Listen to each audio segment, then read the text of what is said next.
Yang saya hormati Bupati Kabupaten Mojokerto atau yang mewakili Bapak Camat, Bapak Kepala Desa, Bapak pimpinan Muhammadiyah yang hadir pada kesempatan pagi hari ini, demikian juga dengan seluruh pengurus ortomnya.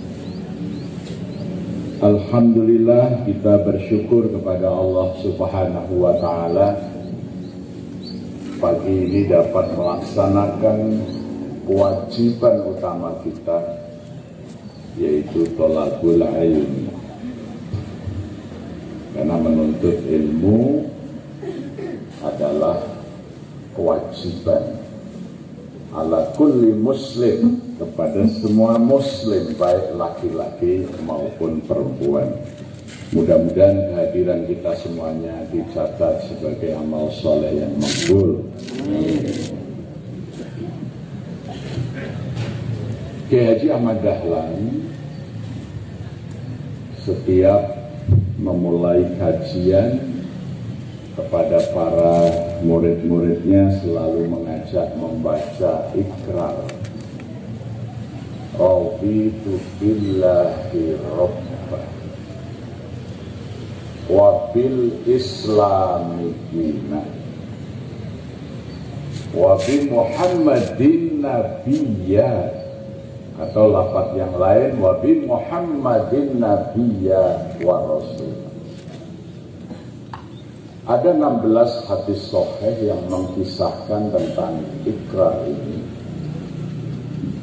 yaitu ketika sahabat Umar ibn al-Khattab menemukan suhuf Musa atau lembaran-lembaran Taurat. Karena beliau seorang yang bisa membaca dan memahami sastra dengan baik, maka sangat tertarik. Sayyidina Umar itu membaca suhuf Musa. Saking asiknya membaca, ketika Rasulullah Sallallahu Alaihi Wasallam bersama Sayyidina Abu Bakar As-Siddiq radhiyallahu anhu hadir di dekatnya, Sayyidina Umar itu tidak mengetahui. Sehingga Abu Bakar menegurnya dengan keras, "Ya Faruq." Terkejutlah Umar atas teguran itu, menolehnya, karena tidak pernah Abu Bakar bersuara keras.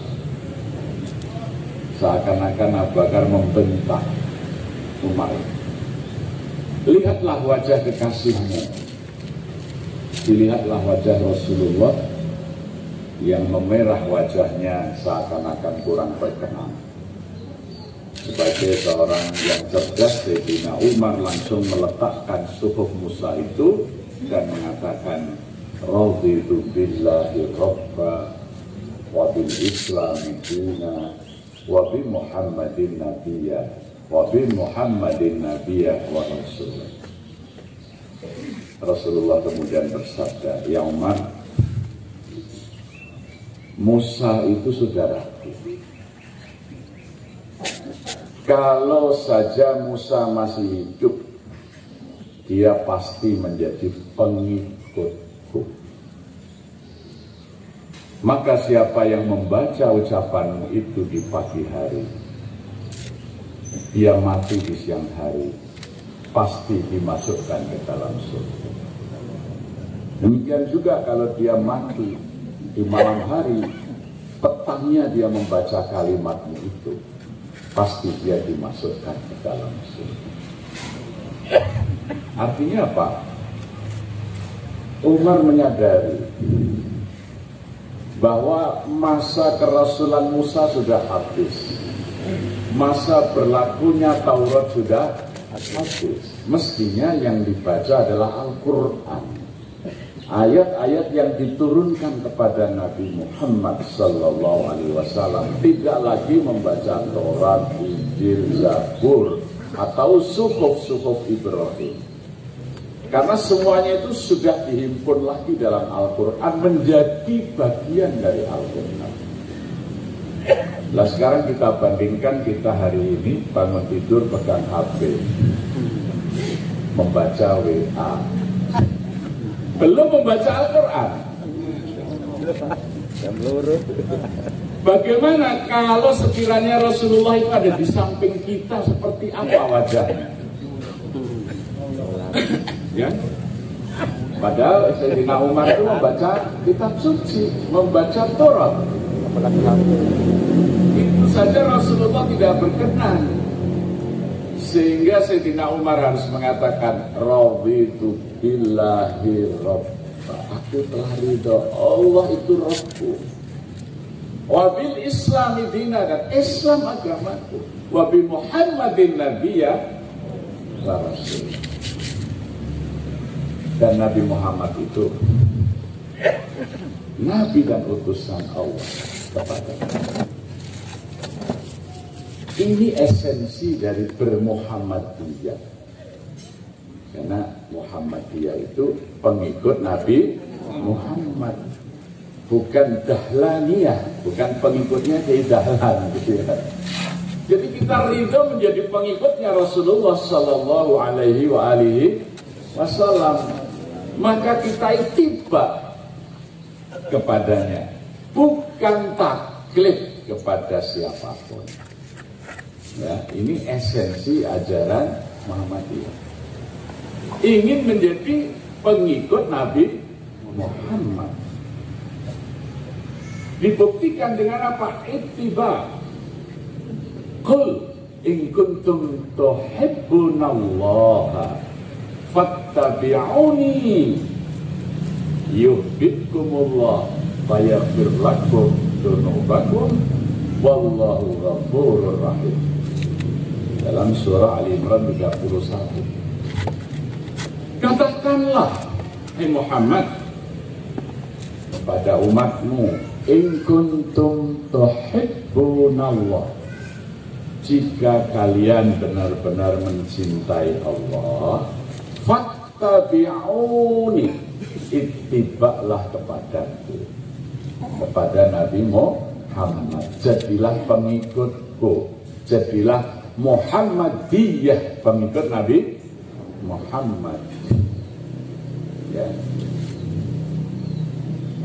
Kenapa? Karena dengan ittiba itu yuhibbukumullah, kamu akan dicintai Allah. Wa yaghfir lakum dzunubakum, dan akan dihapuskan dosa-dosamu. Dan sungguh Allah Ghafurur Rahim, Maha Pengampun lagi Maha Penyayang. Sehingga kemudian dirumuskan oleh Kiai Dahlan beserta Raden Ngabei Wijosowoyo di dalam anggaran dasar pertama yang disusun oleh Hofbisjir atau pengurus pusat Muhammadiyah tanggal 18 November tahun 1912. Cita-cita Muhammadiyah itu adalah menggapai surga Jannatun Naim yang berlimpah-limpah rahman dan rahim Allah, sehingga terwujud masyarakat baldatun thayyibatun wa rabbun ghafur. Ya, cita-citanya ini ingin menggapai surga dengan ittiba. Karena dengan ittiba dicintai Allah, pastilah dimasukkan ke dalam surga oleh Allah, dan tidak mungkin masuk ke neraka. Karena yaghfir lakum dzunubakum, dosa-dosanya itu akan dihapus. Oleh karena itu, agar dapat ittiba dengan benar, tidak taklid buta, maka oleh Kiai Dahlan ditambah doa yang diambil dari surah Toha ayat 21. Rabbi zidni ilma warzuqani rahmah. Ya Rabbku, tambahkanlah kepadaku ilmu dan anugerahkan kepadaku kecerdasan. Ya. Rabbi zidni ilma. Allah tidak menggunakan Allahumma, ya Allah, tapi Rabbi. Karena dari kata Rabba yurabbi tarbiyah. Artinya Allah itu sebagai pendidik. Tarbiyah itu artinya pendidikan. Rabbi adalah Tuhan yang maha mendidik, tidak maha mengajar. Kalau mengajar itu ta'lim, mu'alim mengajarnya. Ini murabbi. Murabbi itu tidak hanya mentransfer pengetahuan, tapi juga memberikan keteladanan. Oleh karena itu, para aktivis Muhammadiyah harus menjadi teladan di dalam ittiba kepada Rasulullah Sallallahu Alaihi Wasallam. Pernah satu saat orang Minangkabau namanya Sultan Mansur datang ke rumah saudaranya di Pekalongan, namanya Kiai Haji Ghaffar Ismail. Karena di situ ada pengajian setiap malam Selasa. Jauh-jauh dari Minangkabau karena mendengar akan ada kiai dari Jogja yang datang, namanya Ahmad Dahlan. Setelah mendengar pidato Ahmad Dahlan itu, dia tertarik, bagus sekali ajaran ini. Tapi kata Kiai Mansur, Sultan Mansur itu, dia apakah pengajar atau seorang pendidik? Karena banyak orang itu bisa bicara hebat, tapi prakteknya tidak sama dengan perbuatan. Saya baru akan masuk Muhammadiyah kalau apa yang diomongkan Dahlan itu sesuai dengan perbuatan. Maka kemudian dari Pekalongan beliau ke Yogyakarta, ketemu Kiai Dahlan. Dia pura-pura sangat singkat waktunya. Dia mengatakan, Kiai, saya itu pengen banyak bertanya tentang agama. Oh silakan, tapi bukan sekarang. Saya hanya punya waktu nanti subuh. Bisa nggak Kiai menemui saya subuh? Kiai Dahlan bilang, insya Allah. Nanti ketemu saya di Masjid Kauman. Baik. Sebelum subuh, Sultan Mansur datang ke Masjid Kauman. Tidak terbayangkan, ternyata dia datang lebih awal sebelum adzan awal, jadi kira-kira 1 jam sebelum adzan subuh ya. Jadi kira-kira kalau sekarang sekitar jam 3 kurang 10 menit. Ketika adzan awal dikumandangkan, Kiai Dahlan sudah ada di situ. Ya, sholat, kemudian berpikir, membaca Quran, menunggu waktu subuh. Oh ini kiai. Sebab banyak penceramah yang tidak pernah hadir subuhan di masjid. Itu tidak boleh diikuti. Kenapa? Dia mu'alim, dia bukan murabbi. Dia pengajar, bukan pendidik. Karena iman itu dibuktikan dengan selalu hadir di jamaah subuh di masjid. Karena orang yang nggak pernah subuhan itu atau berat datang ke subuhan itu belum mukmin. Rasulullah tegas keras. Inna asqalas shalah alal munafiqun as-salatul isya was salatus zuhur. Sesungguhnya yang berat bagi orang munafik itu datang untuk berjamaah isya dan subuh. Sekiranya orang-orang munafik itu mengerti pahala sholat subuh berjamaah di masjid, pastilah dia mendatanginya walau hadwa,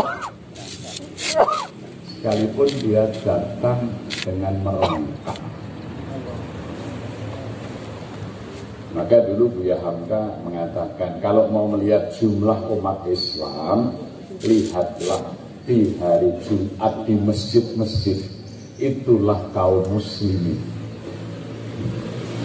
Tetapi kalau ingin melihat kaum mukminin, orang-orang yang mukmin, lihatlah mereka yang datang berjamaah di waktu subuh itu di masjid-masjid. Itulah orang yang beriman.